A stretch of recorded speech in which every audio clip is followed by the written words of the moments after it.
All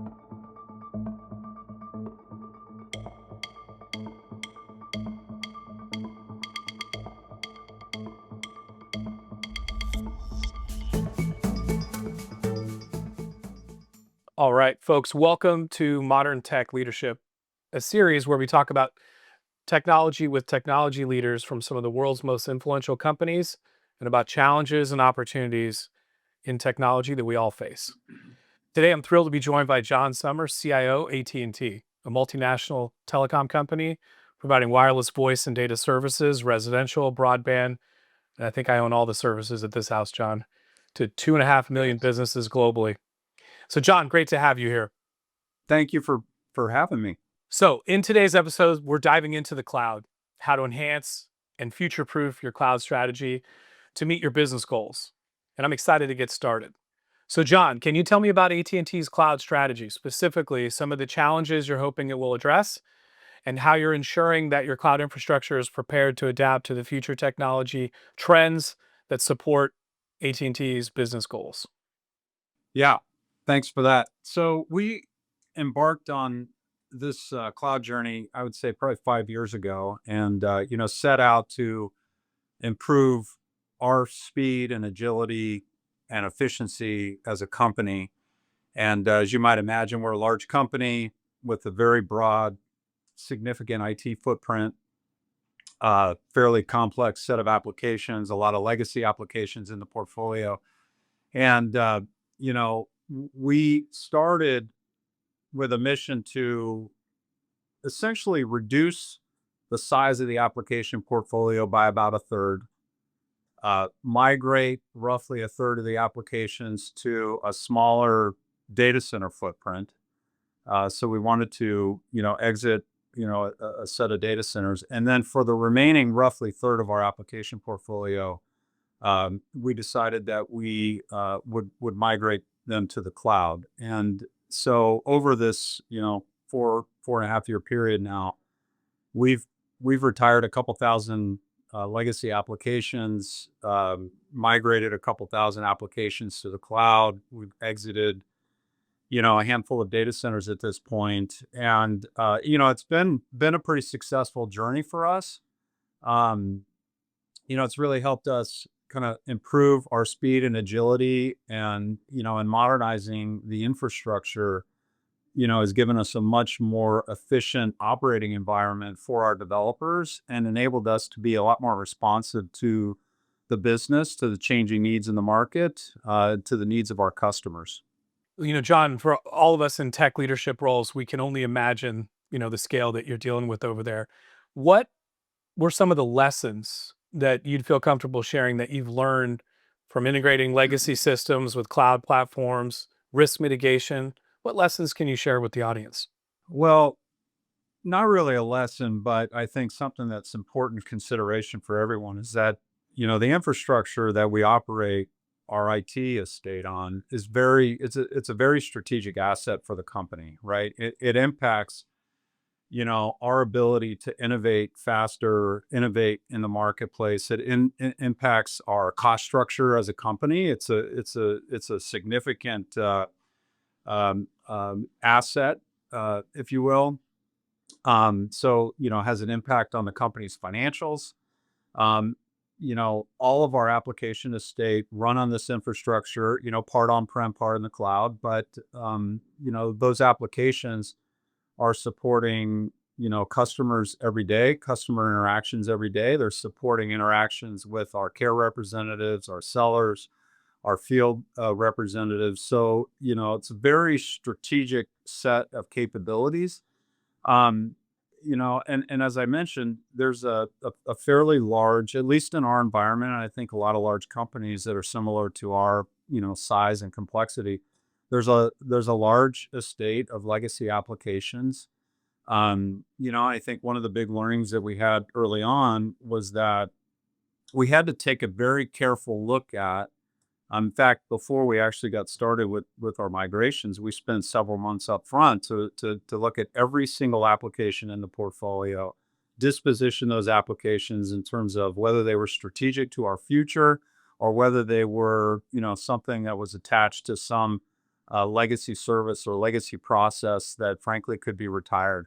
So that sort of assessment up front was very important. I think another consideration is the balancing act between, um, speed of a migration versus do you take a pause early on to, work your way through a modernization or transformation, rewriting applications before you migrate. So I think that's a big consideration. We actually opted for speed, so we moved quickly, and probably 80% of the migration work that we did was done over about a 2-year period. We're going back now, and working to modernize and transform a small subset of those applications at this point. But I think that's an important consideration.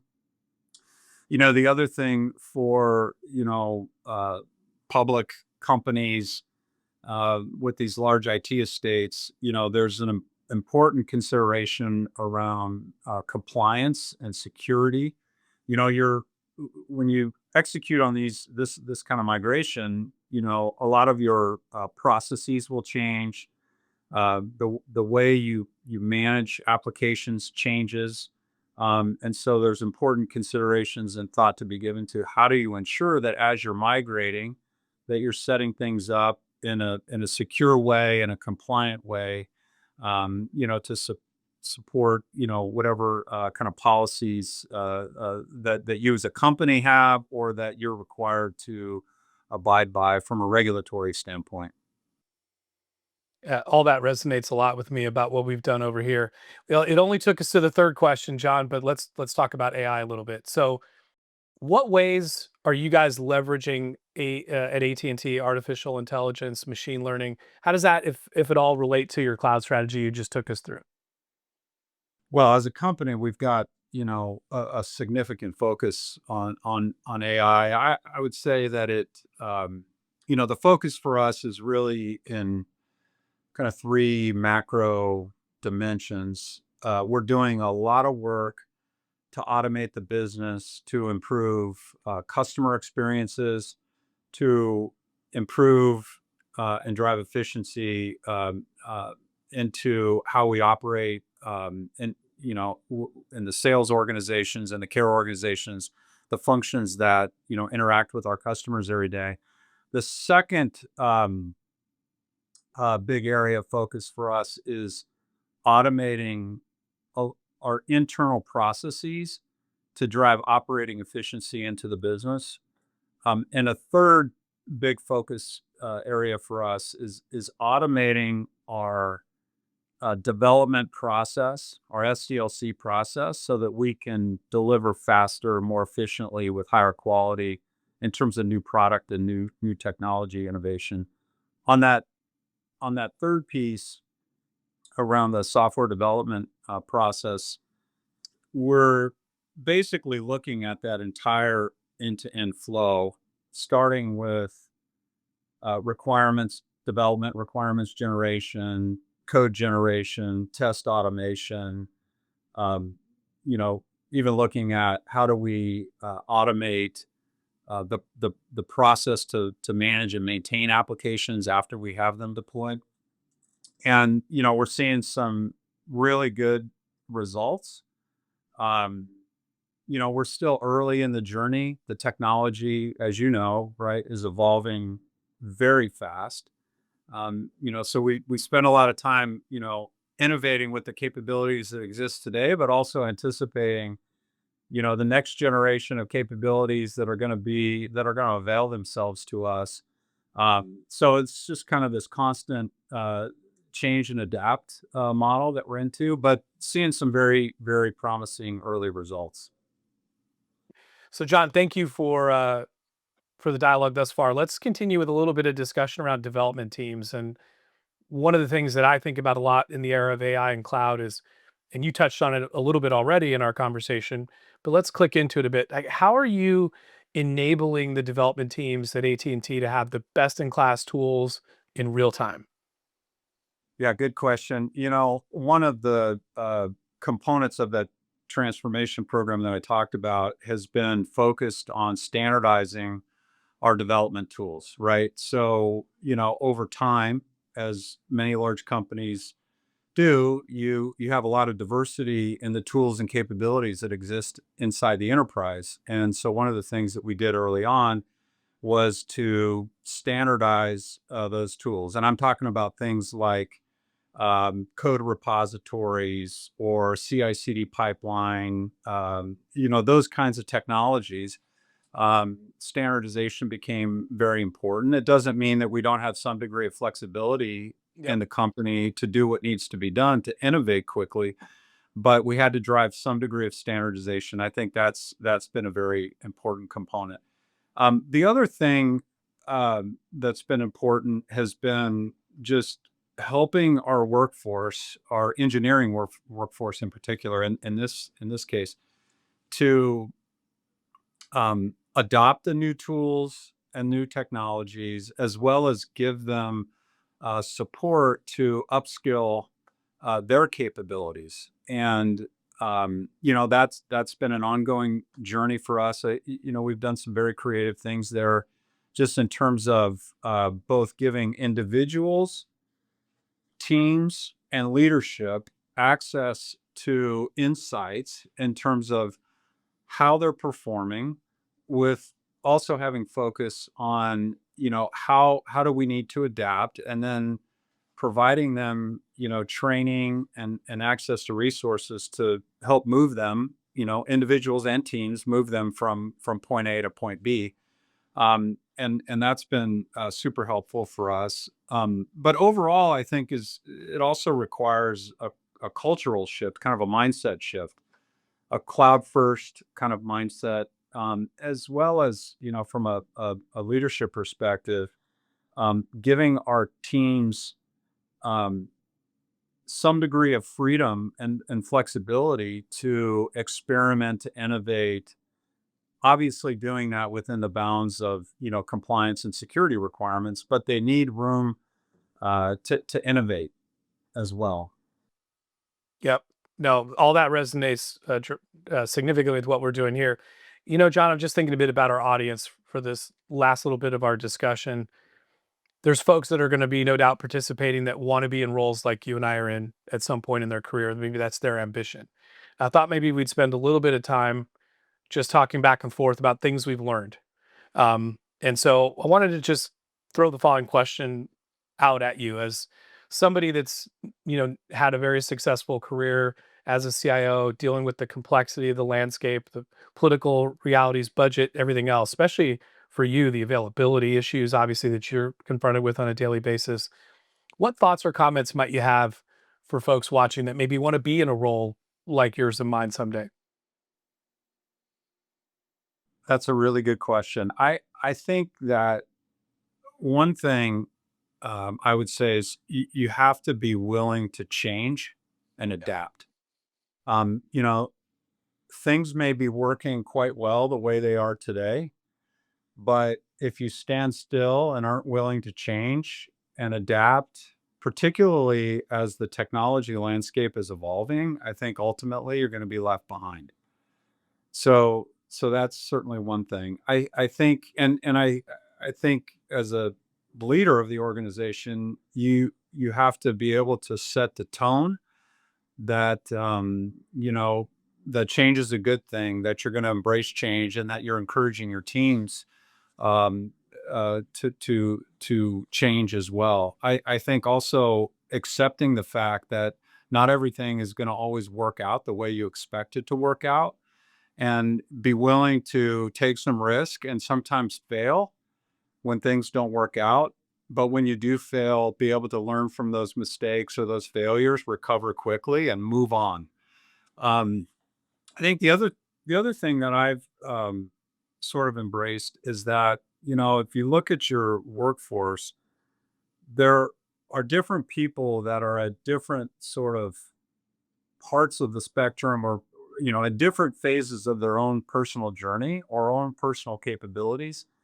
And sometimes finding the people that are really leaning into the new ideas, the new technologies, and really changing the way they work and innovating, that sometimes those people can set the tone for a broader organization. I think that's also been important for us. We've had teams that have kind of mentored others and helped others not only set the tone, but kind of help pull the rest of the organization forward, which has been super effective. I think a little more tactically, just as it relates to our overall cloud journey, I think another key learning is that you have to be very thoughtful about how you're going to execute a very complicated program like this. I mean, for us, when we started, several thousand applications in over 30 data centers. Um, we didn't have any applications in the cloud. You can't just jump into this kind of a complex program and just start moving, you know. So we spent a lot of time up front kind of plotting out how this was going to play out, over a 4 or 5 year period, in terms of which workloads we're going to move where, which things were we going to retire, what was the optimal path from point A to point B for a particular application. We spent a lot of time kind of laying that plan out before we actually got into it. And you know, plans are just that, right? It's a 4 year journey. Things change, technologies evolve, circumstances change, financials change, budgets change, and you have to be willing to adapt. But I think if you don't have a well thought out plan to begin with, it's probably a recipe for failure. So I think planning that journey out is super important. I agree. I think maybe a good place to land our conversation and conclude would be a little discussion about the role of the CIO. I mean, both of us have been working in technology for long enough that I don't want to say because it would date us, but we've seen the role change. Maybe a question to you would be in the agentic era we're in, how do you see the role of the CIO evolving in the coming years? Well, it's evolved quite a lot over the last few years, right? And I think uh, more and more the CIO is playing a very critical role as it relates to executing on business strategy. So it's not just about providing, a set of technology enablers. It's about enabling the business to move forward. It's enabling new innovation. It's enabling the business to serve customers better.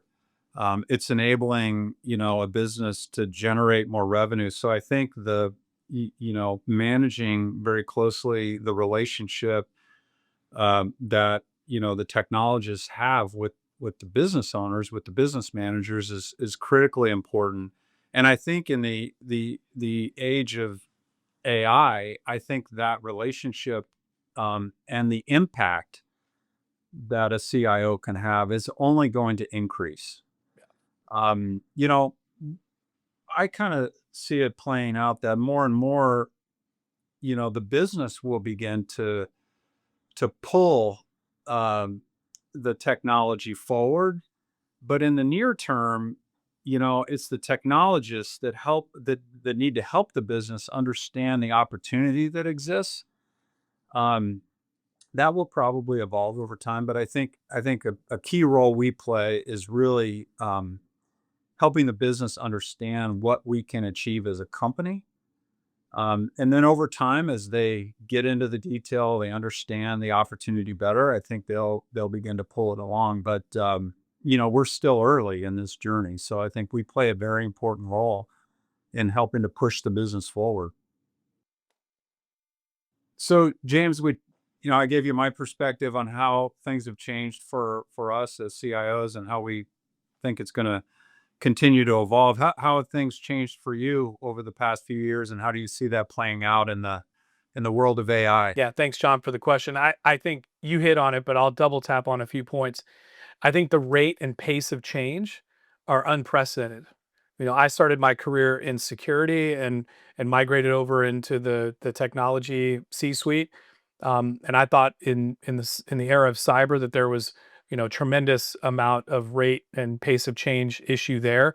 I think AI is well far and beyond what I was frankly accustomed to. So I think it's really changed the role in two or three key ways. First, it's, as you hit on, it's made it much more business centered, and it's an enablement role truly. Secondly, it's very much about how do we promote consistent, repeatable, scalable outcomes. And then third, obviously, got to do the cost piece. We got to check and challenge vendor partners. We got to make sure we're managing cost. And I think that's how the role has evolved. And in summary, what I would say is, I think it's an exciting time to work in the CIO role and capacity. I think it's going to we're going to see and usher in a new era of technology in the next 5, 10 years. That's something, frankly, when I started my career, I couldn't even imagined. So I'm excited about it. Yeah, and I would say for those that are interested in a role like John and I have, I think it's really important to capture the words that he said: be change agile, be a continual learner. And John, just let me take this opportunity and thank you for joining me today on the modern technology leadership uh, video webcast. It's great to kick it off with you. I want to thank you for your time, and want to wish you a good rest of your day. And thank you for those that participated in today's session. You got it. It's great to be here. Good to catch up with you.